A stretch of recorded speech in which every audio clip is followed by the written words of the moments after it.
The desert was falling quiet beneath the weight of night. Shadows stretched long and cold between the towering red cliffs, and a bitter wind whistled through the canyon as though the land itself carried secrets it didn't want to share. A lone rider pressed on through the fading light, his head pulled low, his horse weary from miles of dust and silence. The cowboy had no destination, only a promise to keep moving forward, as men of his kind always did.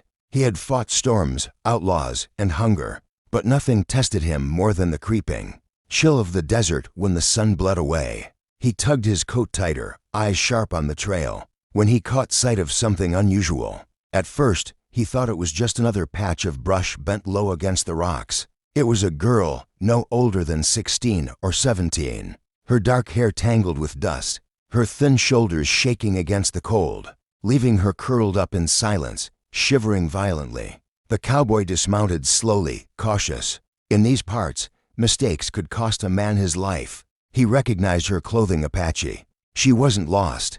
She belonged to someone, a tribe not far from here. He should have left her. There was no hatred in her gaze, no threat, only desperation. Without a word, he unbuckled the blanket rolled at the back of his saddle. It was thick woolen, and the only thing keeping him from freezing when the desert nights dropped to ice. Still, he knelt beside her, draped it over her shoulders, and tucked it close around her trembling body. The girl's breathing slowed, her trembling softened, and for the first time in hours, her eyes held warmth instead of fear. She whispered something in her language, soft and broken, words the cowboy couldn't understand, but he didn't need to. A nod, a faint smile from her lips, and that was enough. He tipped his hat, mounted his horse, and rode off into the canyon, convinced he'd never see her again. Yet the desert has a way of binding lives together in ways no man can predict. By dawn, he would learn that what he thought was a simple act of kindness was, in her world,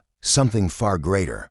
The cowboy slept under the stars that night, his saddle for a pillow, his coat pulled tight against the cold. The silence of the desert was broken only by the restless snort of his horse and the distant cry of coyotes across the ridge. He thought nothing of the girl he had left behind, except for a faint ache of curiosity that lingered like smoke. By morning, that curiosity was answered in a way he never could have imagined. The first thing he felt was the tremor of hooves in the ground. Then came the shadows, long shapes blocking the rising sun, their spears leveled, their faces painted with the colors of dawn. One wrong move and he'd be a corpse in the sand.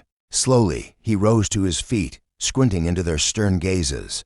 From behind the wall of warriors stepped the girl. She was no longer trembling, no longer the helpless figure he had found the night before. Wrapped firmly in his blanket, she stood straighter now, her eyes steady as they met his. The murmur among the riders grew louder, and he caught fragments of words he could not understand. Then an elder, scarred and solemn, dismounted and faced him. The elder spoke in broken English, each word heavy as stone. "You give blanket. You give yourself. You make wife." The cowboy blinked, thinking he had misheard. He laughed, a rough, nervous sound. "Hold on now. That's not what I meant. I just gave her something to keep warm." The warriors did not laugh. Their silence was iron, unyielding. The girl lowered her gaze, but the faintest smile lingered on her lips. The elder stepped closer, his weathered hand pointing at the blanket around her shoulders. "In our way, blanket mean promise, protection, forever." The weight of their stares pressed down on him. He wanted to argue, to tell them they had it wrong, but something about the girl's quiet dignity stopped the words in his throat. He saw no fear in her now, no fragility, only expectation. The warriors closed in tighter, and the elder continued, "You not walk away. If you leave, she shamed, her family shamed, tribe shamed, you stay, or you enemy." The cowboy's jaw tightened. He was a man used to freedom, to riding where the wind took him. No ties, no chains, no promises. And yet here he was, caught in a snare he never saw coming. He glanced at the girl again, at the way she clutched the blanket. His blanket, as if it were more than cloth, as if it were fate. He swallowed hard, realizing that in one night, his life had been rewritten by an act of kindness he thought would be forgotten. The desert had its own laws, and he was now bound by them. And so, without firing a shot or speaking a vow, the cowboy found himself married by the rising sun. The ride to the Apache camp was silent except for the thud of hooves and the dry whisper of wind against the canyon walls. The cowboy rode in the center of the column, flanked by riders whose eyes never left him. His reins were loose in his hands, but there was no doubt he wasn't free to turn his horse and leave. The girl rode ahead, still wrapped in his blanket, her back straight, her hair flowing like black river water in the morning light. He studied her, searching for some clue, some sign that this was all a mistake that could be undone. But she never looked back. When they entered the camp, the smell of smoke and roasted corn drifted through the air. Children paused their play to stare. Women stopped grinding maize and whispered to one another. Warriors dismounted, their presence commanding respect. All eyes shifted to him, the outsider, the cowboy who had given a blanket and unknowingly taken a wife. The elder who had spoken before lifted his hands and addressed the gathering. Though the cowboy could not understand every word, he caught enough to know they were speaking of him, of her, of the blanket.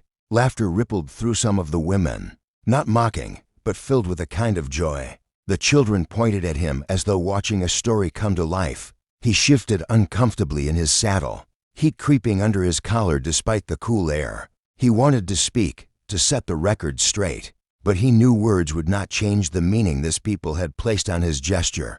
The girl was guided to her family's lodge, and she disappeared behind the flap of a hide tent. For a moment, the cowboy thought they might release him then, let him ride away. But the elder approached again, this time with a hand on the cowboy's arm, leading him firmly toward the fire at the camp's center. He was seated among men who studied him as if weighing his soul. "You strong, you good man for her." His English was halting, but the challenge in his voice was clear. The cowboy held the man's gaze, his voice steady. "I don't know what I am to her, but I don't hurt women. I don't break promises, least not the ones I mean to make." That answer seemed to satisfy some, but not all. The scarred warrior leaned back, his expression dark, while others nodded with approval. The cowboy realized then that this was no game. He was now tied to them, judged by them, and his every word and action would shape how they saw him. As night fell and drums began to beat softly in the distance, he hadn't asked for this bond, but it was his now. And deep inside, though he wouldn't admit it yet, part of him wondered if the desert had given him something he had been missing all along.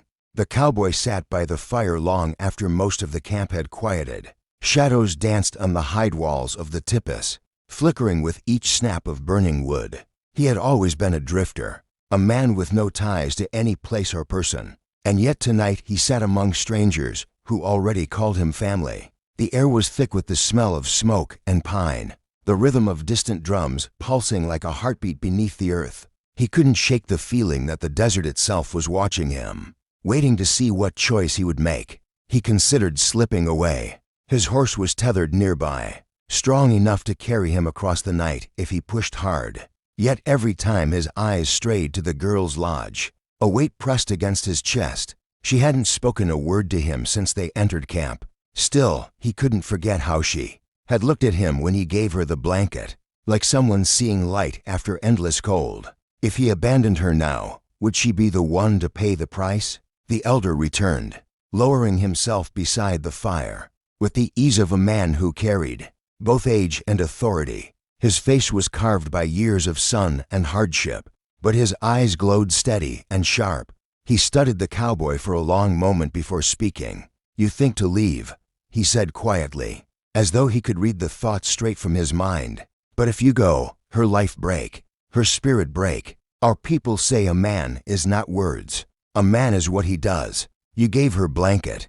You gave her promise." The cowboy stared into the flames, their heat brushing his skin. "Wasn't no promise," he muttered. "Just a kindness." The elder shook his head slowly. "Kindness is strongest promise, stronger than gun, stronger than rope.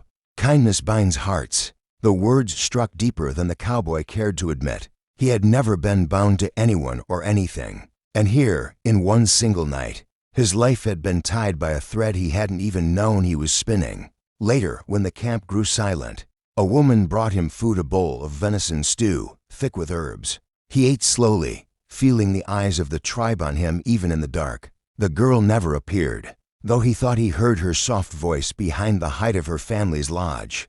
One truth pressed itself upon him with the weight of stone. He could ride away tomorrow and reclaim his freedom, but a part of him would always be chained to the fire he left behind.